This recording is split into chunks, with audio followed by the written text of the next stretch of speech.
Dito sa paggisa ni Chis Escudero sa witness ng prosecution, yung taga COA, dito makikita natin yung iniiyak-iyak po ng mga Duterte haters tungkol nga dito sa notice of disallowance si VP Sara na dapat daw isoli daw ni VP Sara yung perang ginastos doon sa confidential funds dahil mali daw po yan, meron ng hatol yung COA na kailangan na maibalik. Lahat po yun, hindi pala totoo. So, ito propaganda lang po pala ng mga Duterte haters para sabihin na hindi na maibabalik ni VP Sara yung pera kasi nga ito ginabit na sa korupsyon. Pero dito makikita natin na yung ganong klaseng senaryo hindi po pala talagang nangyayari dito sa COA. Kasi kung iisipin ninyo, ni isang ahensya ng gobyerno, wala pa tayong narinig na nagsoli sila ng pera dahil inisyuan nga po ng notice of disallowance po ng COA. Ang isa pang magandang example dito yung kay Risa Hontiveros, 'di ba? Na sinabi na nga na isoli nga daw yung perang ginastos niya doon sa PhilHealth. Na hanggang ngayon wala pang ibinabalik si Hontiveros doon sa PhilHealth. Dahil yun lahat pa subject for for appeal, for ano pa yun, pwede pang i-contest, 'di ba? Ganyan, may mga motion for reconsideration pa. So same thing din pala rito kay VP Sara, yung notice of disallowance na inisyo ng COA hindi pa pala yung final at wala pa nang kailangang isoling pera si VP Sara kasi lumalabas dito may mga kulang lang na dokumento na kailangan siyang isubmit para sabihin na na-comply po niya yung mga joint circular na requirements para po approve na po yung kanyang pagliliquidate ng pera. So ito, panoorin po natin itong paglilinaw ni Senator Chis Escudero tungkol nga dito sa pagbabalik ng pera na kagaya ng iniiyak-iyak nila Erwin Tulfo na kailangan daw maibalik daw yung pera doon sa sa pera ng taong bayan. So ito, panoorin po natin to si Chis Escudero sa kanyang paglilinaw. So ito, panoorin po natin. Pero syempre, bago ang lahat, kung hindi ka pa nakasubscribe at nakapollow sa Makapili TV, baka naman pwedeng pakipindot po muna yung subscribe button at the same time, palike and share na rin po, wala naman pong bayad yan, kaya pindot na. So ito, panoorin po natin.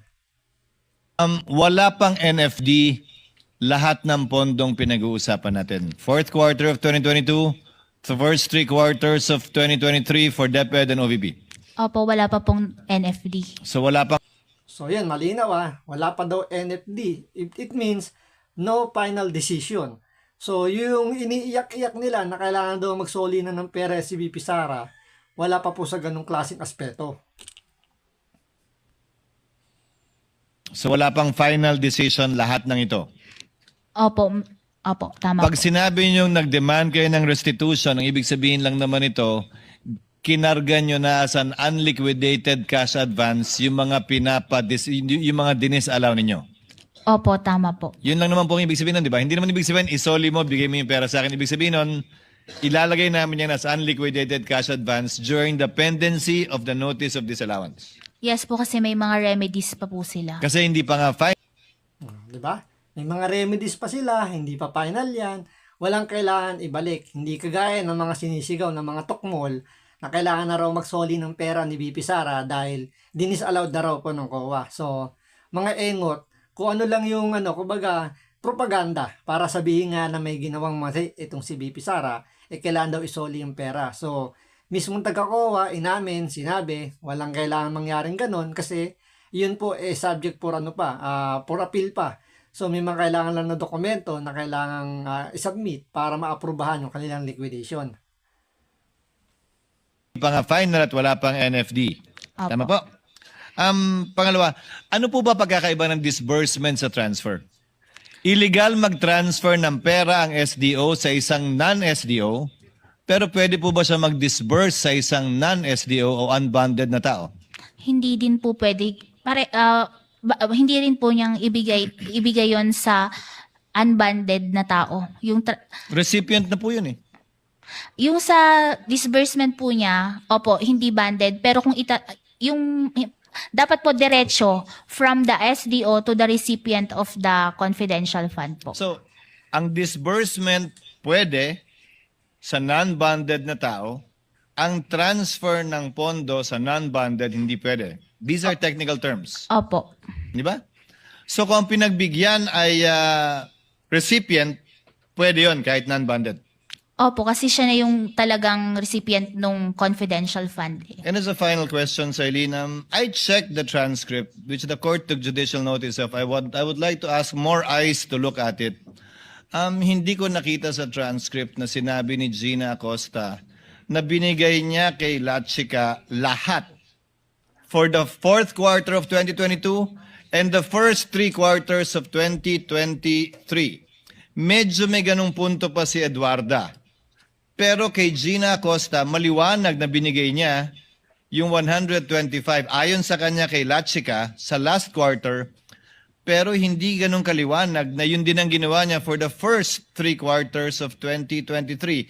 Ano po ba particular yung pinagbasihan yung dokumento nung binanggit niyong dinisallow namin agad dahil sabi niya Acosta, binigay niya lahat kay Lachica. Hindi ko po makita, baka pwede niyong maituro sa TSN kung saan. Yun po kasi ang pinanghawakan namin doon, yung general statement niya na yung ginagawa nila is ibinibigay niya kay Colonel Lachica yung confidential fund po.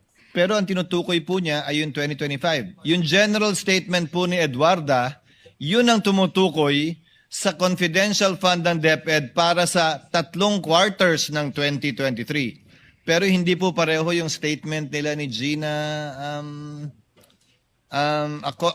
Acosta na ganun kaliwanag na yun din yung ginawa niya sa first 3 quarters of 2023. Ano po ba yung particular na pinagbasihan niyo? When you say general statement yung pinagbasihan niyo, yung narinig niyo po ba o yung TSN mismo? Yun nga po, yung naging admission niya na binibigay niya kay Colonel Lachica po. Kindly listen, Eileen, yung narinig mo nung nandun ka o yung TSN mismo? Yung narinig ko po nung nandun po ako na sinabi niya na binibigay niya kay Hindi Colonel. mo Diba? Titulad niyan. Noong mga panahon na yon, doon sa House of Representatives, diba? Alam niyo naman yan, ang sagot lang doon, yes or no. Doon naipit nila si Gina Acosta. Kaya yung, kumbaga, dahil na rin sa nervyos, hindi na naipaliwanag o hindi na nabigyan ng pagkakataon ipaliwanag ni Gina Acosta yung kanyang side regarding doon sa pagbibigay niya or paano niya dinidistribute yung pagbibigay ng pera doon sa confidential funds dito kay Colonel Lachica. Kaya nga rito, ang ganda ng sabi rito ni Chis Escudero eh. Ano yung pinagbasihan mo para sabihin mong kaya mo disallowed yung confidential funds si VP Sara?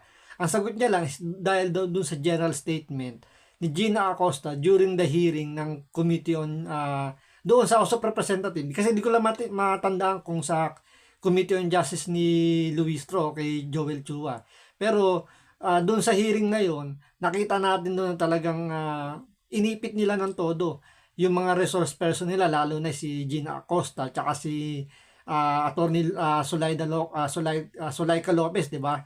Doon nag-start ang galit ni VP Sara, pero yung kay Gina Acosta, yun yung pinaggamitan nila o ng COA para sabihin i-disallowed nila dahil nga doon sa general statement. Pero sabi nga ni Chis Escudero, wala namang sinabi si Gina Acosta based doon sa kanyang statement doon sa TSN, yung pinaka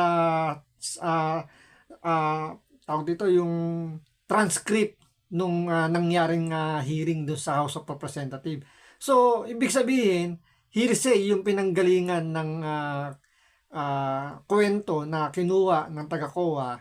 So, yung due process, talagang hindi natin alam kung sinadya ba na ganun yung gawin ng COA or pinressure din sila ng House of Representatives para yun ang gamitin ngayon dito sa impeachment ni Vice President Sara Duterte. So, sa palagay niyo po ba na yung pag-ipit kay Gina Acosta sinadya ng House of Representatives para maipit at palabasin nga na may maling ginawa si VP Sara, or talagang based lang sa kanyang pagkakaintindi kaya niya disallowed yung confidential pan si VP Sara? So, comment down below na lang po kung ang inyong pong sagot. So, hanggang dito lang po muna. Maraming salamat po sa panonood. Ingat po kayo lagi. God bless.